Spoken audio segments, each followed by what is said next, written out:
Bon, après tous ces discours, moi profondément j'ai été déçu.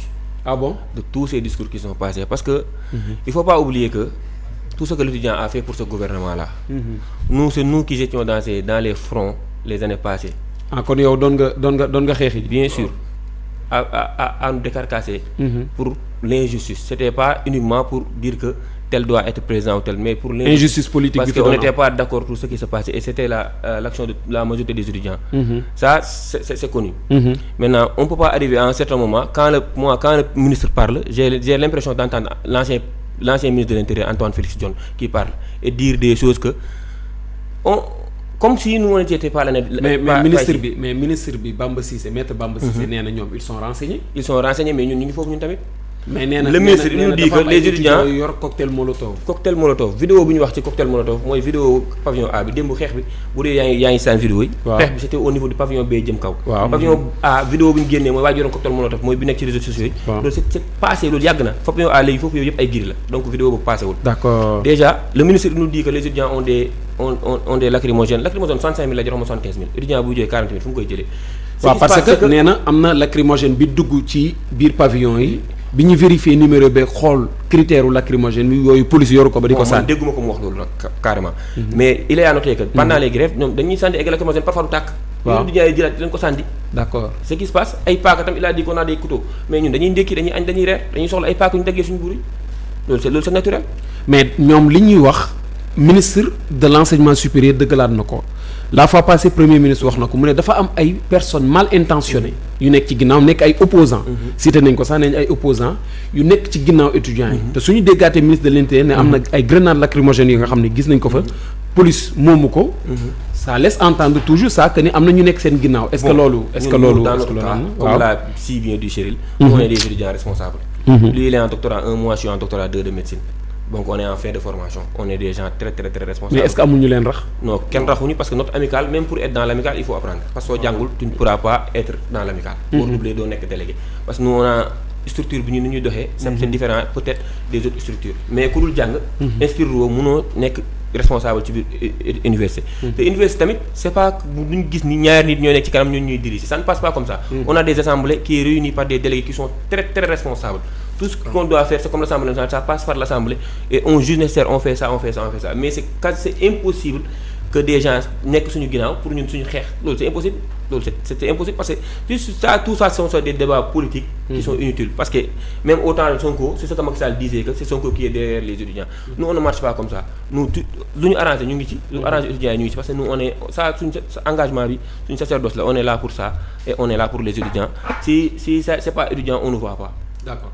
xeexoon nga pour injustice bu fi amoon bon ci domaine politique bi nga ni parce que injustice la woon bëri nga ci ay morom gis nañu yenn publication yi ban message ngay jox autorités yi ngay lancer autorités yi peut-être su ma nee autorité je vais citer le président de la République le premier ministre parce que gis nañ combat bi nga xam ne am na ñu ko mëne woon pour ñoom déjà ñoom dañoo jaay benn rêve boo xamante ne ñun ñëpp on s'y voyait c'était pas la personne du premier ministre ou la personne du président mais on s'y voyait dañ ci doon gis suñu bopp si ñoom lu ñu doon prôné moo tax ñu toppoon seen ginnaaw moo tax ñu topp ni lii moo am ñu taxaw ci noonu lay demee mais actuellement man quand j'ai entendu le professeur Daouda parler présenter ses condoléances moi je le sentais pas quoi c'est comme si le gars li muy wax nii ñoro ko quoi man noonu laa sentir quoi et ça m'a fait profondément mal parce que à un certain moment on parle de vie humaine te ku nekk da nga koy xool sa bopp quoi. maanaam cër bi dafa des. joxu leen ko dafa des.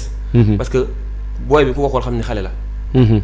il est en deuxième année sûrement il a 19 ans ou 20 ans. nekk yaakaaru famille am décédé nii c'est quelque chose de très tragique. donc ne ñoom ñoo fi doon nekk naan ñu au 21e siècle c'est même le premier ministre qui disait ça au 21e siècle un étudiant université policier war fa dugg ba étudiant warul clamer bourse après ñun on se rend compte que ñoom seen biir gouvernement. on a ça mais c'est écœurant. waaw qu'on le dise ou pas c'est ça la vérité. maintenant nag on peut entendre des choses devenant de dangam mais ku fi toog xam nga lu xew ak lu xewul te ñun en tant que des étudiants la manipulation ne va pas passer et en plus duñu ay ragal tout ce qu'on voit on va dire que lii lañ gis ak lii moo xew ak lii. d'accord parce que on est des étudiants et on s'est engagé pour ça.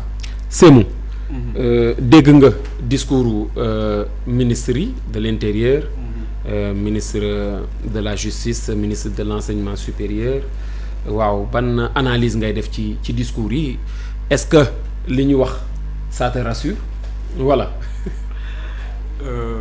Man, sincèrement, pour wax leen dëgg, je pense pas que ce soit des discours qui me rassurent. Je pense que c'était plus des discours pour voiler la vérité en fait.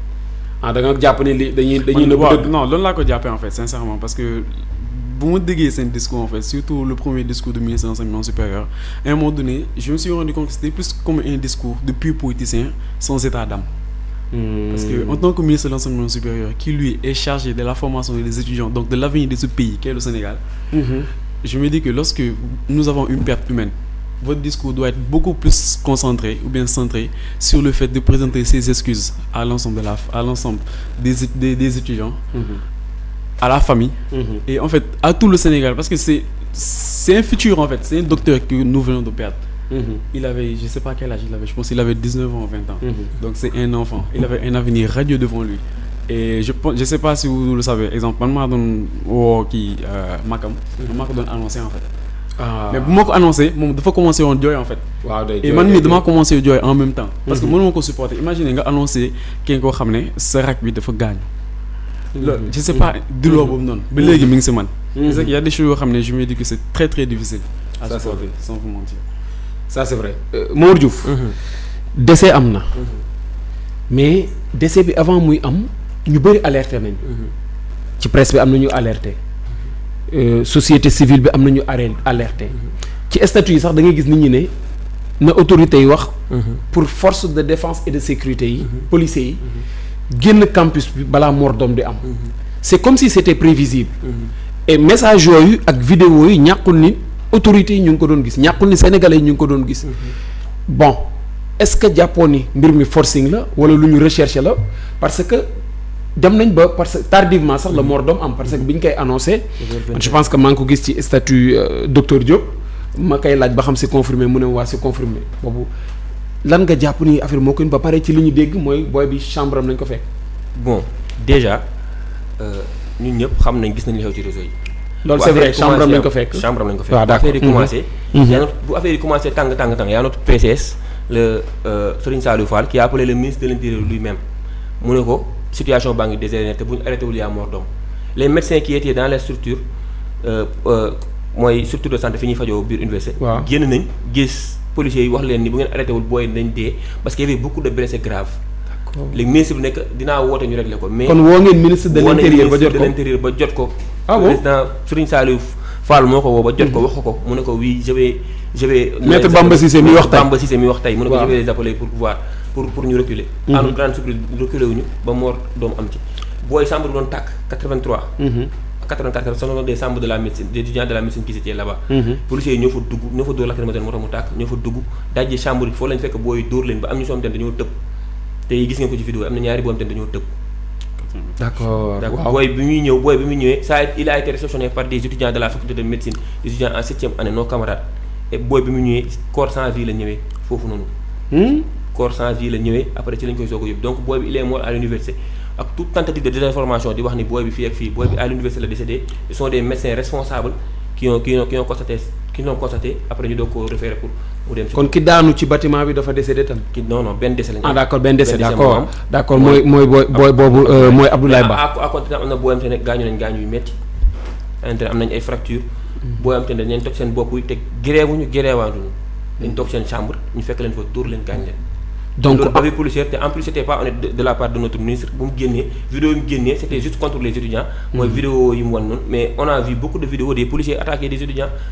waaw gis nañ tamit ay policiers di daaneel ay moto sont les étudiants ñooy yàq université bi te gis nañ ay policiers yi dajji ay moto di dóor ay xeer ci ay moto. waaw loolu gis nañ ko mais ils ont pas parlé de ça ils ont juste venu charger l'étudiant parce que tout le temps c'est l'étudiant qu'on charge parce que l'étudiant moom mooy kumba amul du ndey ñoom comme ñoom ils ont plus d'informations ak cellule de communication ils nous chargent tout le temps et on est obligé de subir. maanaam da nga bëgg a wax ni ministre bi li ko arrangé ñoom li arrangé état bi la wax. loolu la ñu gis quoi. léegi da nga ni seen président Serigne Saliou. commission sociale woo na ministère. mais diggante bi mu ko woowee ak bi mbir mi di am yàgg na wala yàggul. parce que ñun ñu ngi woon ci foofu di faj. di jàppale gars yi. waaw ñun fa lañ nekkoon. léegi bu décès bi amee laa ko ñëw ne ko Serigne Saliou. léegi nag mu ne ma woo naa ministre bi. bi sànq ba nii mu ne ma dina arrêté. ba nii ministre bi arrêté xeex bi arrêté wul ba booy bi décédé na parce que on pouvait pas le dire à notre non booy parce que suñu booy ñoo ne woon bi hôpital di faj suñu leen nee rey nañ seen benn rakk mën nañ génn bàyyi fa nit ñi. ça c'est vrai. donc pour être responsable dañu leen bàyyi ñu liggéey après ñun ñu xool ñu koy gérer mais par la suite comme information moom. doo xam fu mu yem day gaaw benn booy la mu ko yëg xataraa yi foofu après les booy mujj ko yëg après ñu essayé leen calmer léegi nous en tant que représentant étudiant man ak le président ak Serigne Saliou Fall avec l'ancien PCS Abdou Aziz Ndiaye ñu dem CTO ànd fa ak yaayam. foofu noonu fekk fa mbokkam yi pour mën a gis quoi. d'accord Sémou. policiers yi dugg nañu mort d'homme am na quelle est la responsabilité yow de l'État dans tout ça état bi dafa waroon teel taxaw waruñu woon dugg lan moo tax ñu joxe ordre ñu dugg. Man, je pense que la seule chose qu'il fallait faire, c'est de ne jamais faire entrer les policiers au sein des campus sociaux. Je pense que ça, tout le monde est d'accord là-dessus, que ce soit les étudiants, que ce soit l'État. Ça, c'est, comme je l'ai dit, le dernier recours. Et vraiment, hier, ce n'était pas la peine de faire cela, en fait. Parce que comme Mamadou Diouf l'a dit tout à l'heure, donc les étudiants, en fait, ils avaient clairement dit qu'en fait, ils n'étaient pas là pour faire la grève. Ils n'étaient pas là donc, pour combattre avec les policiers. Donc la décision de faire entrer les policiers au sein du campus social, c'était quelque chose d'assez incompris et qu'on n'arrive toujours pas à comprendre jusqu'alors. Et le pire est arrivé, malheureusement. Donc nous espérons que cela va encore servir de leçon parce que ce n'est pas la première fois que ça arrive. Dès que les policiers franchissent l'espace universitaire du campus social, donc il y a toujours mort d'homme. Donc on espère qu'à partir de là encore, l'État va encore prendre ses responsabilités, assumer ses responsabilités et ne plus jamais faire entrer les policiers au sein du campus social afin de préserver la santé de ses étudiants. Car comme je tiens à le dire encore, nous sommes l'avenir de ce pays. Donc il va vraiment falloir faire attention et toujours nous protéger. D'accord. Légui, l'avenir de l'université, est-ce que vous comptez déplorer li nga xamni mo fi xew, continuer sen mouvement wala da ngeen concerter waat wala rien n'est encore décidé?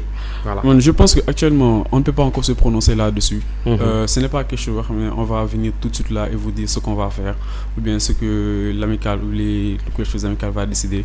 Parce que je pense que actuellement, on ne peut pas décider parce que nous sommes en période de deuil. Nous avons perdu un de nos membres. Donc actuellement, la seule chose qui est là, donc, c'est de nous laisser le temps de vivre ce deuil et de laisser le temps à la famille. Car nous tous, nous sommes la famille de ce jeune homme. Donc Ablaïba. Donc je pense qu'actuellement c'est vraiment on est en période de deuil et la suite pour l'université je pense que ça appartient donc à l'avenir et à Allah. D'accord. Mamadou Diouf. li waral coow lu yëpp bourse la plus précisément rappel yi nga xam ne war nañ koo defal étudiants yi dégg nañ ministre bi wax peut-être ci ay déclaration am na ñoo xam ne yore luñ la est-ce que am na étudiants yi nga xam ne yore nañ leen rappel wala étudiants yëpp a ngi à jour?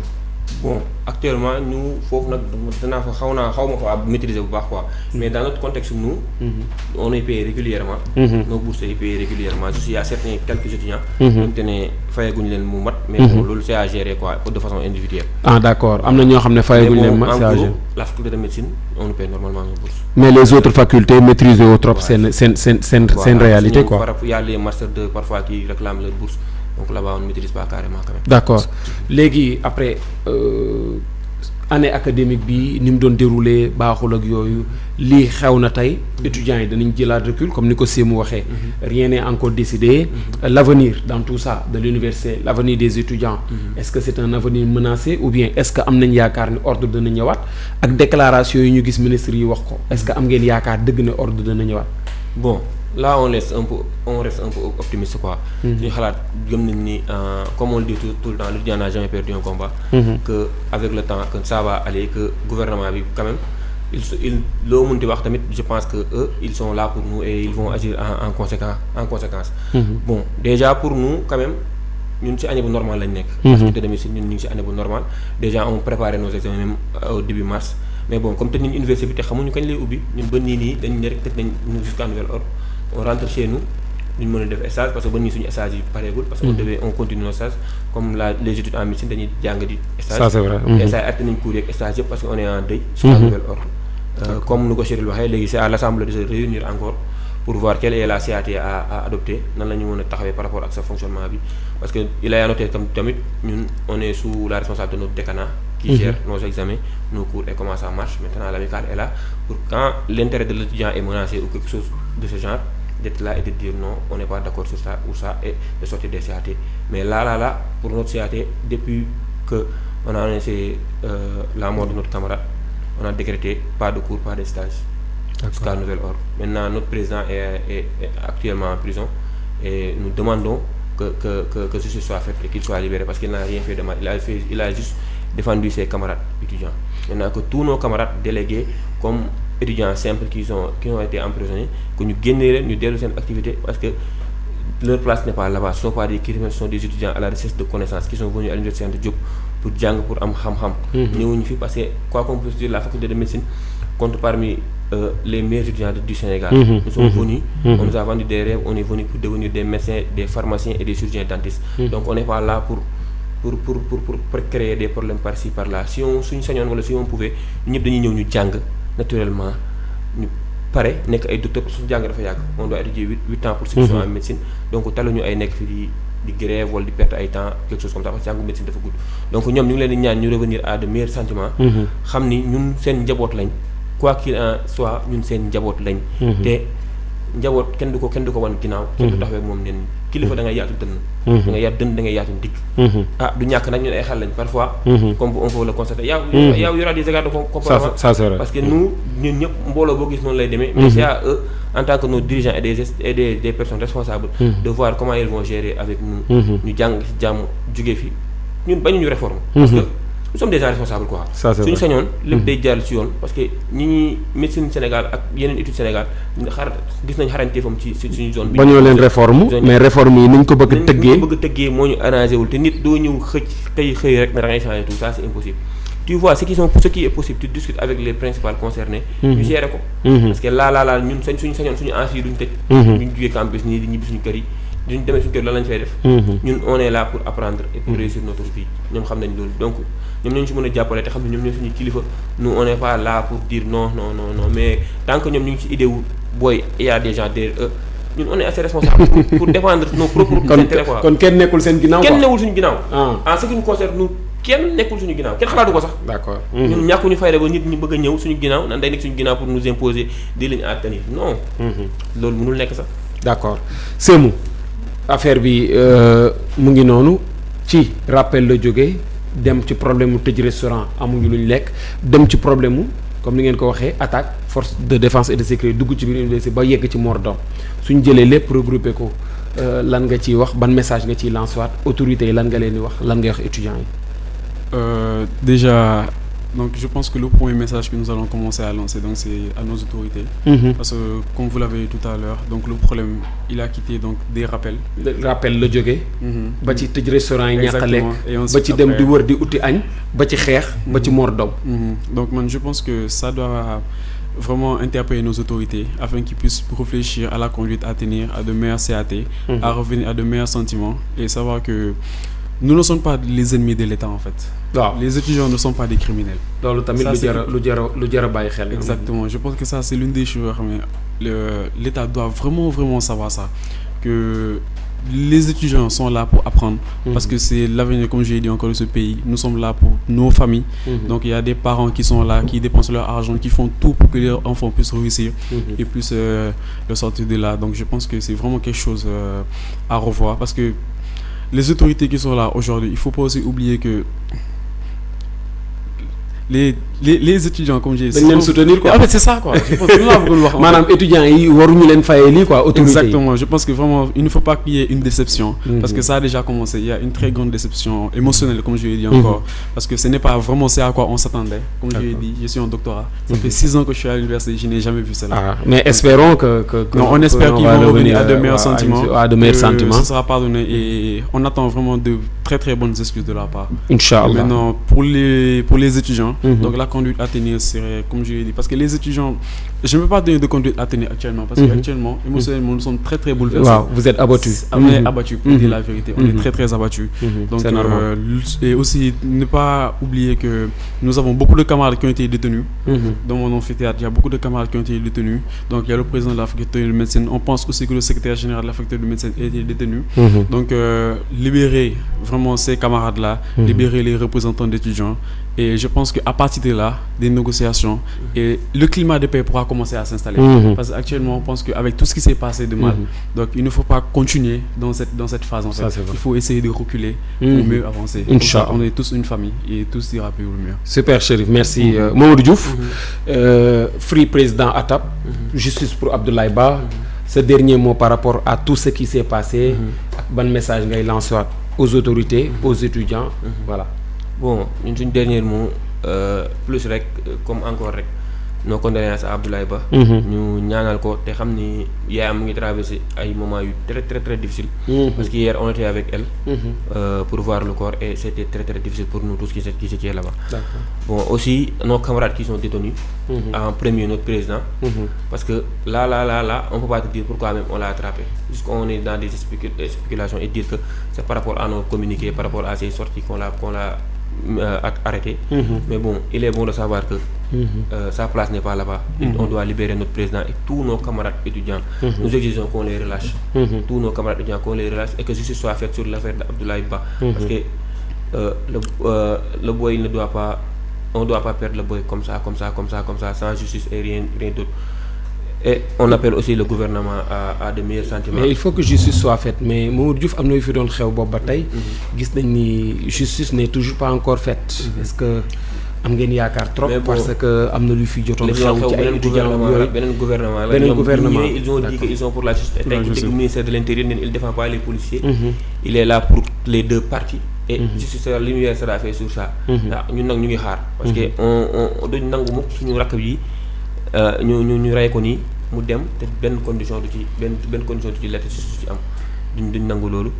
Aussi parler au nom de tous les étudiants et aussi di masawu étudiants yëpp, étudiants faculté de médecine, étudiants avec grand M, di def médecine yëpp, étudiants de l'université Cheikh Anta Diop de Dakar, étudiants du Sénégal, di leen masawu ci Abdoulaye Diop mi ñu ñàkk. Aussi après tamit situation d'apaisement, ñu xool nu ñu taxawaatee incha allah rek bu mun a commencé waat suñu jàng ci jàmm. Te li ma jot a wax yëpp ñu am ko mooy justice soit faite et nos camarades ñu génnee suñu camarades yi. Parce que démb léegi ñu foofu xamuñ ndax ñuy lekk wala ñu ngi naan. Parce que on se débrouille à amener mais on n'arrive pas à les voir. ñu dimbali ñu ci loolu parce que tamit ku ne da nga koy xool sa bopp comme ni mu wax sànq rek. booy seen papa ak seen yaay duñ ne ci jàmm. Man nii rek sama papa sama yaay chaque 10 minutes il m'appelle. parce que jàpp nañ ma. Ça c'est vrai. Parce que c'est pas facile. C'est pas facile aussi d'être devant la scène. Di masaw aussi délégué parce que ñoom loo mën a wax ñoom. Ils sont devant la scène te dañ leen tout le temps. Dañ leen koy waxal parce que tey dem nañ ba ne y a des délégués yoo xamante ni ils ont plus de 30 ans. Chose comme ça. waaw yooyu wax nañ ko étudiants yi à la faculté de médecine. Je pense man bokk naa si ñu fa mag. te man maa ngi doctorat 2. ñu doctorat 3 yi fa mag te ñun ñëpp génération 2000 lañ. D'accord. Donc ça aussi c'est très difficile pour eux de vivre ça parce que ils doivent subir la pression de leurs camarades étudiants parce que camarades étudiants bu ñu tiitee si délégué la ñuy tourner et la pression des autorités. Parce que quoi qu'on puisse dire c'est pas facile.